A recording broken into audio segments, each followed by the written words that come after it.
Xabier, 45 urte da dozuz bertan, biziolari lanetan gehientsuena zeukerango dozu, nosarte? Naupe ez dakit. Naupe ez dakit segetik.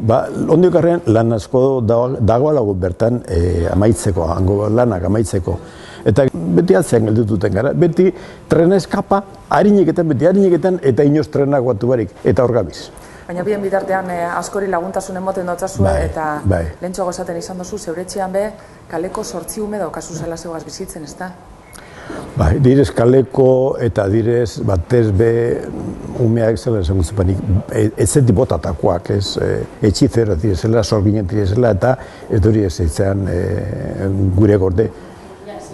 Kasu asko da usorretak, eta batez be umeari ez zeti botatea, horrek biozabe apurtu iten duzu, eta horretik gure ez da beti zabalik, batez be umea bada, honegitik edo aregitik, beti aurkituko da batea zabalik, eta jatekoa eta nonekin beti aurkituko da.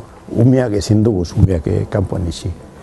Horren bedekuz, bai. Zoriona, Xabier, eta beste batera arte. Eskerrik asko.